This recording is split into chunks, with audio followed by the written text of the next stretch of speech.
Olá, eu sou Zirlene Lemos e esse é o Conexão Caixa. E hoje, especial com mais uma comissão da OAB-MG. Estamos aqui hoje com o Dr. Cleider Bahia Campos, que é o presidente da Comissão de Enfrentamento à Violência no Trânsito. É um prazer recebê-lo aqui, Dr. Cleider. Olá, Zirlene. Olá, ouvintes. Eu que agradeço a oportunidade, agradeço a OAB, agradeço por nos receber com toda a estrutura aqui, para que a gente possa estar trazendo esse tema tão importante para todos nós, para nós advogados e para toda a sociedade de modo geral. Meu nome é Cleider Bahia, como você já me apresentou, e a Comissão de Enfrentamento à Violência no Trânsito foi instituída por mim, junto ao presidente da OAB, e visa buscar legitimidade, buscar representatividade para que a gente possa resolver grandes problemas que a gente tem enfrentado com o trânsito e principalmente com a violência dele. E desde quando a comissão existe? Então, Zirlene, a comissão ela foi instituída formalmente em meados de agosto de 2023, é uma comissão bem jovem.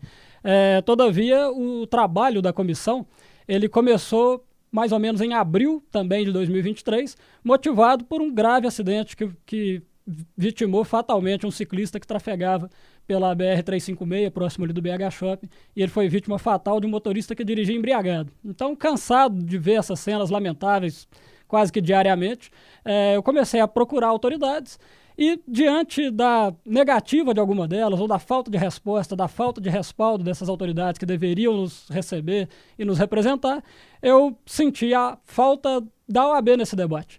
E como a gente é parte da OAB, como eu integro também a OAB, ao invés de reclamar, eu preferi, vamos procurar a OAB e vamos procurar resolver esse problema. Fui muito bem recebido pelo presidente e a solução veio de forma muito eficaz. A comissão, em poucos meses, já estava instituída e apresentando resultados muito importantes de lá para cá. Quais são os principais resultados que vocês já auferiram até então? Boa pergunta, Zirlene. Essa comissão ela foi instituída com um objetivo muito prático. Eu gosto de dizer que talvez, inclusive, se for comparar com as outras comissões que a gente tem aqui na OAB, ela não seja tão voltada para a academia, não seja tão acadêmica. O objetivo dessa comissão ela foi instituída com o objetivo de incomodar as autoridades, de perseguir resultados, de perquirir aquilo que a gente está procurando de fato. E o que a gente precisa para tornar Minas Gerais um estado seguro para se andar de bicicleta, para se andar de carro, para andar a pé que seja, sem os riscos da violência que a gente enfrenta todo dia no trânsito. A gente precisa de fiscalização, a gente precisa de conscientização e a gente precisa de uma punição efetiva. E a gente só vai conseguir isso se a gente tiver o respaldo das autoridades que têm competência para estar alterando legislação, para estar fazendo campanha educativa, para estar colocando a fiscalização de fato na rua, o que a gente sente muita falta.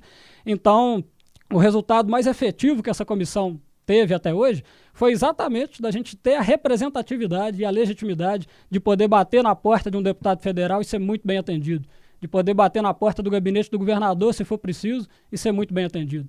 E é o que eu gosto de dizer, já disse em outras oportunidades. Uma coisa é um deputado federal, um senador da República ou governador do estado baterem a porta na minha cara como um cidadão. Agora outra coisa é bater a porta na cara da OAB. Está batendo a porta na cara de toda a sociedade. E isso não pode acontecer, a gente não pode admitir. Então, esse resultado até agora foi muito prático, porque hoje nós temos um deputado federal e um senador da República trabalhando ativamente conosco na comissão para buscar as alterações legislativas que a gente debate dentro da comissão.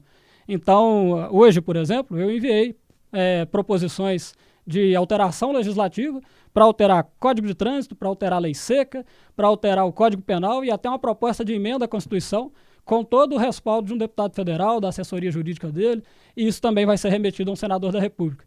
Esses resultados são extremamente efetivos para nós, justamente porque passamos aí a ser recebidos, passamos a ser ouvidos.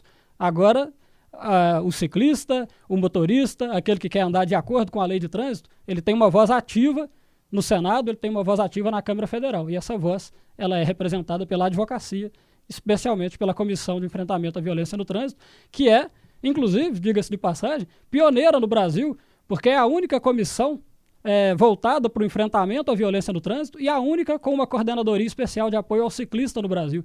Então, é uma comissão que trouxe inovação, assim como essa gestão da OAB vem trazendo inovação, e por isso eu acredito que fomos muito bem recebidos, inclusive pela presidência, e então os resultados práticos eles vêm se apresentando.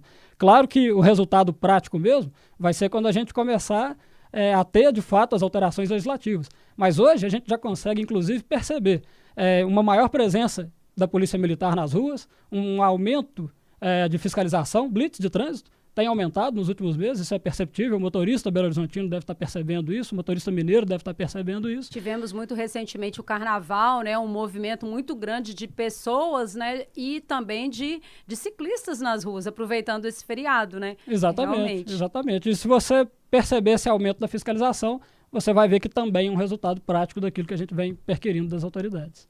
É muito importante todo esse percurso que você falou em tão pouco tempo da comissão criada, não temos um ano ainda, né, e já ter esses resultados, esse apoio também, apoio das instâncias políticas que, como você bem disse, eles fazem a política, então eles podem fazer toda essa mola movimentar em favor da população, em favor dos ciclistas, e é muito interessante porque assim, a gente tem um número muito alto, né, de ciclistas em Minas Gerais, em Belo Horizonte também, essas questões de mobilidade urbana, que o fato de você ter uma bicicleta, conseguir se deslocar em uma cidade, muitas cidades do interior, por exemplo, facilita muito o deslocamento, por exemplo. E como é que um ciclista vai se deslocar com segurança, né, se não tiver toda essa segurança pública envolvida e também ele saber que ele vai sair de um lugar, vai se deslocar de um ponto ao outro, de uma maneira que vai estar protegido e vai poder, assim como a pessoa que anda de carro ou se desloca também de moto, ter essa segurança, né? Então, assim, a gente vê nessas poucas palavras que você já nos trouxe aqui no programa hoje, como faz diferença ter esse respaldo, é um respaldo social e um respaldo para a cidadania também, né, doutor? Exatamente. E você tocou num ponto muito importante, que às vezes as pessoas nos perguntam, mas vocês vão procurar só fiscalização, só essa questão legal? Claro que esse é o principal objetivo da comissão. Ela é uma comissão de enfrentamento à violência no trânsito. Todavia, a gente sabe que para enfrentar a violência no trânsito, questões de infraestrutura também são muito importantes. E quando a gente tem esse respaldo da OAB para poder procurar as autoridades, e aí eu vou falar especificamente, inclusive, de autoridades municipais, a gente também tem o apoio de um vereador que é muito ligado ao ciclismo e que nos apoia em Belo Horizonte. A gente tem o apoio do presidente da Câmara Municipal também. E quando a gente fala em enfrentamento à violência no trânsito ligado à infraestrutura, também é importante procurar isso e a gente também trabalha nesse sentido, de trazer um aumento de ciclovias e ciclofaixas quando possível, quando viável. Então, esse debate, a participação da OAB nesse debate, por meio da comissão, também é muito importante. Então, a gente está aqui para cobrar fiscalização, para cobrar alteração legislativa, para cobrar punição efetiva para quem transgride a lei de trânsito, mas também para procurar a questão da infraestrutura. E quando eu digo, é uma comissão de enfrentamento à violência no trânsito, tem um grande enfoque no ciclista, mas a gente sabe que a OAB está aqui para representar toda a sociedade. Então, quando a gente fala do ciclista ou do trânsito, de um modo geral, a gente está contemplando toda a sociedade. De uma forma ou de outra, todo mundo utiliza o trânsito, a gente se desloca, a gente vive num grande centro urbano e todos os dias a gente está exposto a alguma forma de violência no trânsito, porque isso se tornou cotidiano. Então, a participação da OAB nesse sentido, ela não busca privilegiar nenhuma classe, pelo contrário, ela busca atender a sociedade de uma forma geral e combater essa violência que certamente vai trazer benefício para todo mundo. E é interessante também, porque quando a gente vai entrar nesse momento das punições também, né? Para você delinear, para a gente fazer um mapeamento, assim, um diagnóstico, digamos assim, de como que essa situação está hoje em Minas Gerais. Você também é ciclista, né? É um assunto que te interessa, que te move, tanto para você ser estimulado a criar uma comissão, então você já vê o quão você está envolvido pessoalmente também nesse assunto, né? Então eu gostaria que você delineasse também um pouco para a gente, falasse agora em questão de como que está esse mapa do trânsito, né, nas cidades mineiras como um todo, né, em todo o estado que você tem acesso também por meio da comissão e do seu interesse pessoal no assunto, e também como que estão as punições hoje, assim, e qual é o posicionamento da comissão de enfrentamento à violência no trânsito com relação a esse quesito punições. Exatamente, Irlene. Hoje, a gente tem uma punição que eu pessoalmente entendo extremamente branda para quem transgride a lei de trânsito, especialmente para aquele motorista que se entorpece de álcool ou outras substâncias ilícitas e assume a direção de um veículo. Então a gente só vai ter um trânsito efetivamente mais seguro quando a gente tiver receio de tomar uma cerveja, de tomar qualquer bebida alcoólica que seja ou qualquer outra substância entorpecente e assumir a direção de um veículo. E infelizmente o motorista brasileiro perdeu esse receio, que já até teve um dia. Eu costumo citar quando a lei seca, aquele arcabouço de leis que visava reduzir o consumo de álcool aliado à direção, foi instituído, junto com ele foi instituído também um aumento da fiscalização. Então era muito comum a gente ver muitas blitz, principalmente no fim de semana, à noite, e as pessoas tiveram um temor acentuado, tiveram um aumento ali do receio de caírem numa fiscalização, de perderem a carteira, de tomarem uma multa pesada e até de serem presas, em último caso. Esse temor fez com que as pessoas começassem a sair com carro de aplicativo, com táxi e deixar o carro em casa. Só que aos poucos a fiscalização foi minguando, foi ficando para trás. E o motorista foi se acostumando que não vai cair numa blitz, não vai cair numa fiscalização. Se cair, a punição não é tão pesada assim, ou às vezes ele nem tem conhecimento do quão pesada pode ser essa punição. Porque você perguntou sobre a questão de como estão as penas hoje, que eu entendo como brandas. Se não for considerado um crime, por exemplo, o motorista, e isso é de acordo com a quantidade de álcool que ele ingeriu, ele cai numa fiscalização só para o etilômetro e não se enquadra como crime, ele vai pagar uma multa de aproximadamente R$3.000, responder por um processo que pode culminar em até 12 meses de suspensão da CNH. Ele provavelmente vai recorrer daquela decisão, pode ficar ali uns 5 anos esperando essa decisão e vai continuar dirigindo, mesmo depois de ter feito isso. Então, se ele for enquadrado como um crime, a pena pode ser um pouco mais pesada, principalmente do ponto de vista financeiro. Primeiro, porque se for enquadrado como crime, ele vai ser preso em flagrante. E aí ele vai precisar contratar um advogado para tirar ele da cadeia de madrugada, isso não vai ficar barato.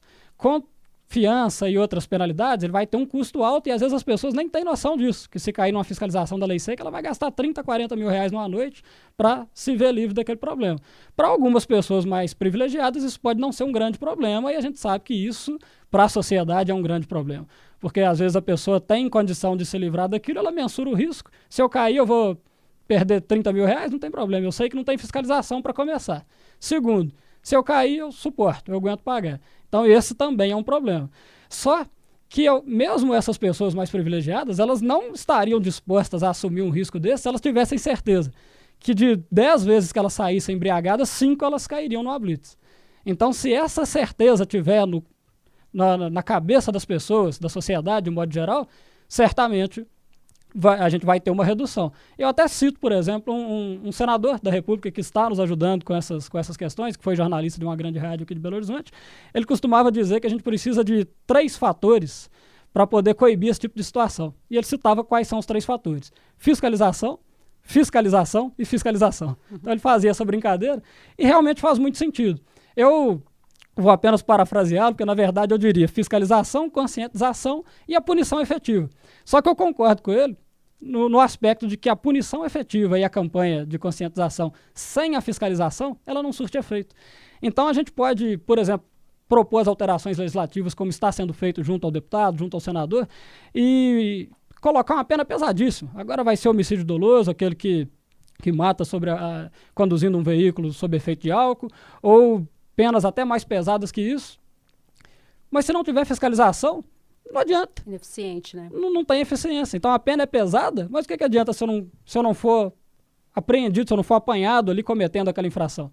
Nada vai ter efetividade. Então a fiscalização ela é extremamente relevante. Então a gente trabalha junto a essas 3 frentes.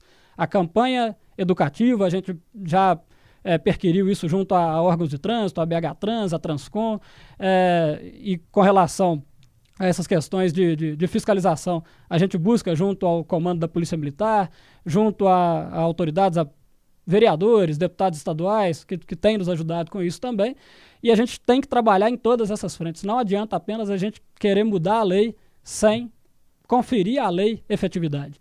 Então, agora sim, respondendo mais diretamente a sua pergunta sobre como está a pena hoje, como estão as punições hoje, como elas poderiam estar, é nesse sentido que avança a nossa proposição legislativa formulada por um deputado federal, conferindo maior rigor a essa pena. Eu defendo atualmente, por exemplo, a questão da tolerância zero. Se você está sob efeito de álcool e está conduzindo um veículo, é crime.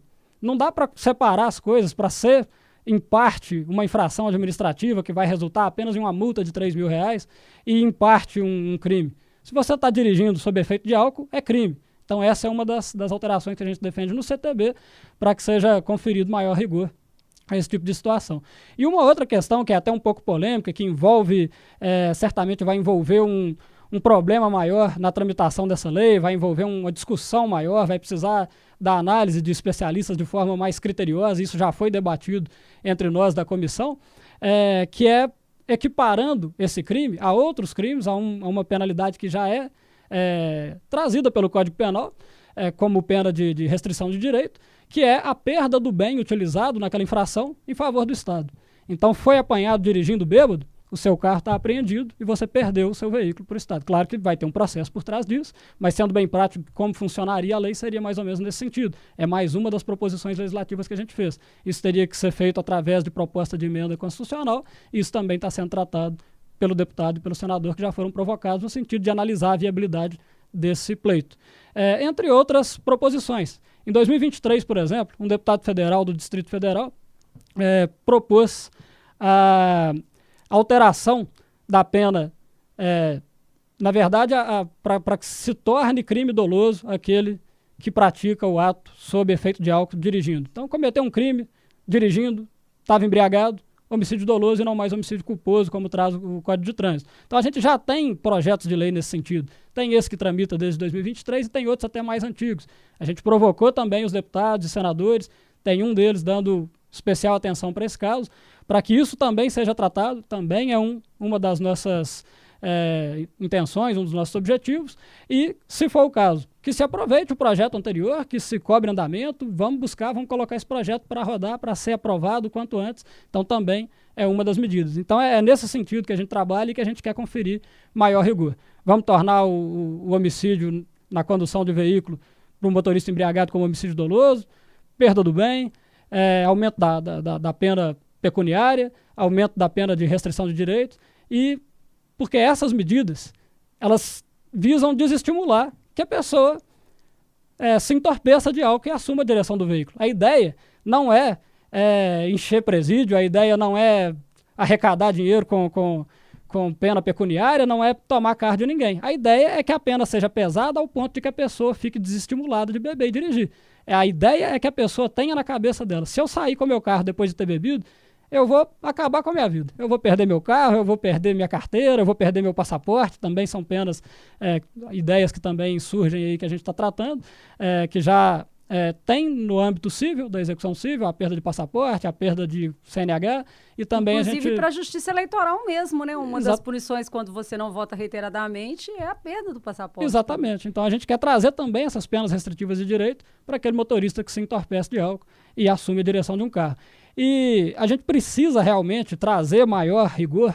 A gente não quer colocar penas pesadíssimas para qualquer situação, mas a gente precisa trazer maior rigor para isso, porque é a principal causa de morte de pessoas entre 5 e 29 anos é o trânsito. Segundo a ONU, a gente tem 1.350.000 vidas perdidas por ano no trânsito. Então, o trânsito, principalmente associado ao álcool, é o que traz maior letalidade, é o que traz maior prejuízo para a sociedade, principalmente matando jovens, matando crianças e muitas vezes inocentes. Muitas vezes uma pessoa embriagada acaba com a vida de uma família inteira, acaba com a vida de um atleta, igual a gente viu acontecer várias vezes, inclusive recentemente, inclusive no caso que motivou a instituição dessa comissão. Então é isso que a gente quer evitar. A gente quer trazer, de fato, penas pesadas, sim, é para isso que a gente vai trabalhar e que o rigor seja aplicado. Porque sem esse temor, ninguém vai ser desestimulado a beber e dirigir. E a gente quer desestimular a sociedade de fazer isso. Muito interessante quando você fala dessa questão da fiscalização, o tripé, né? Digamos assim, fiscalização, conscientização e punição.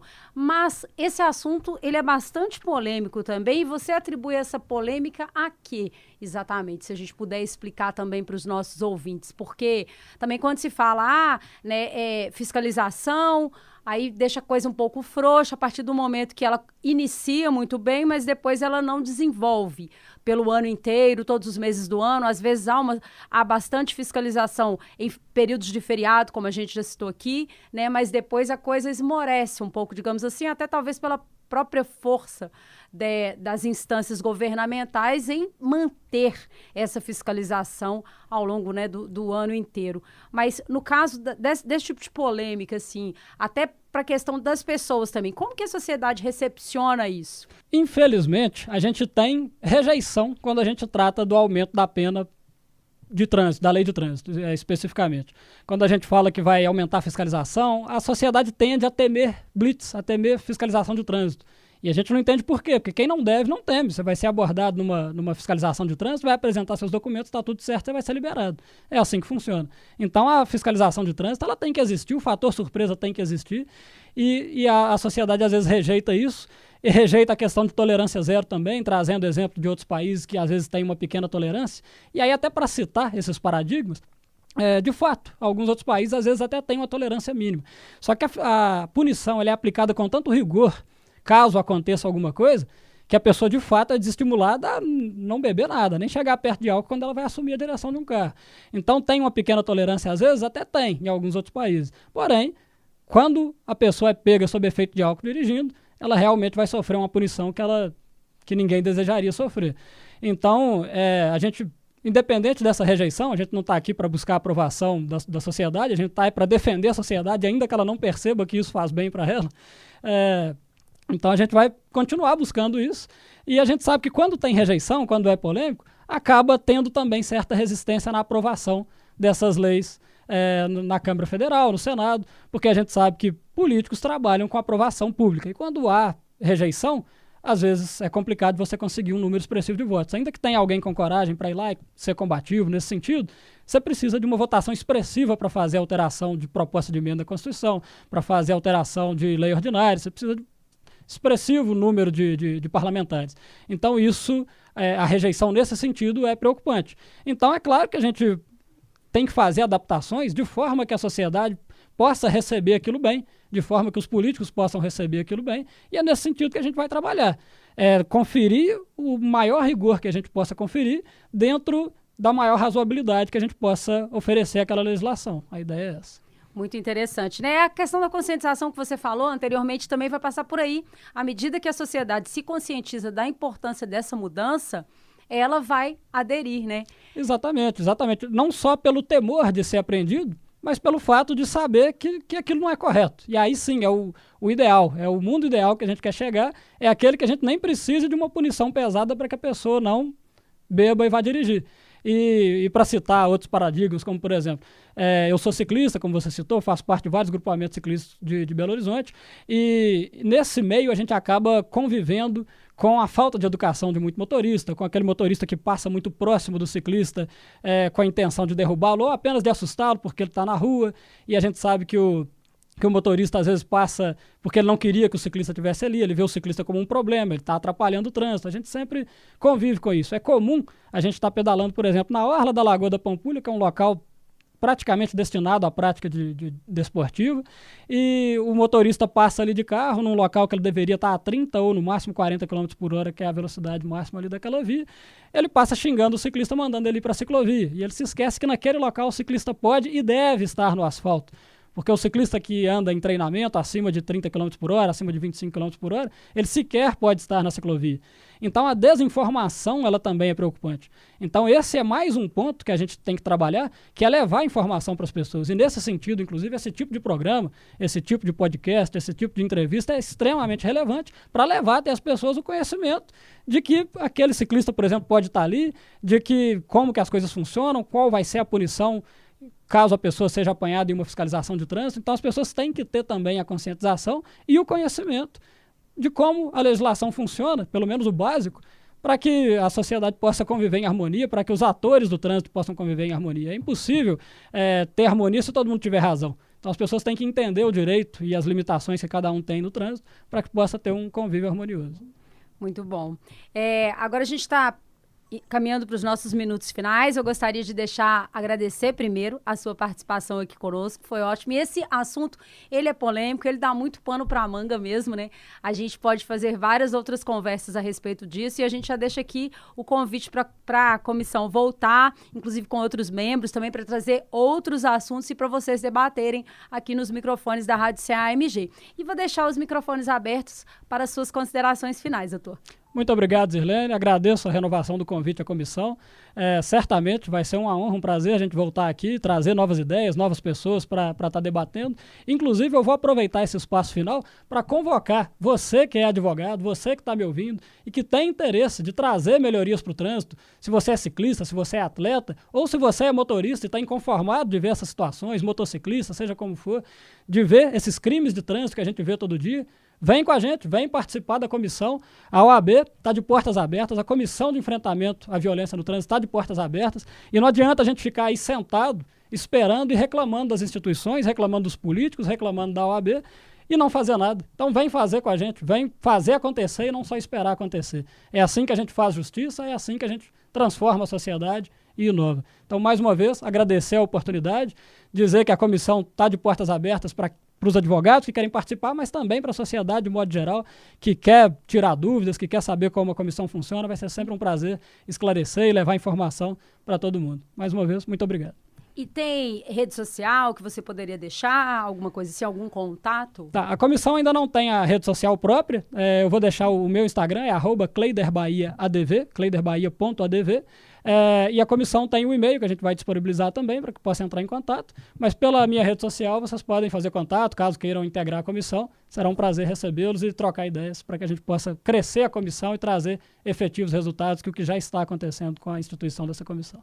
E a gente deseja vida longa a essa jovem comissão que, com menos de um ano, já tem colhido frutos tão importantes para a sociedade como um todo, né? E colocado, sim, essa classe dos advogados, né, da advocacia brasileira à frente de uma ideia tão inovadora como esta, né? E aí a gente fica a ideia aí para que outros estados também entrem em contato com a comissão, porque essa questão do trânsito, inclusive, se impactar, né, como você bem colocou, que tem um deputado federal já apoiando, também senador, né, essas mudanças, quanto mais força de todos os estados forem feitas, assim, as mudanças elas serão para o país inteiro, né? Exatamente, esse é o objetivo. Inclusive, eu vou renovar aqui uma meta que eu fiz quando a comissão foi instituída, e é importante deixar essa meta clara, não é uma promessa, também é importante deixar isso claro, mas é uma meta de fazer o estado de Minas Gerais o mais seguro do Brasil para se estar em cima de uma bicicleta. E o objetivo que a gente tem é de difundir isso para o Brasil inteiro, como você disse, e quem sabe trazer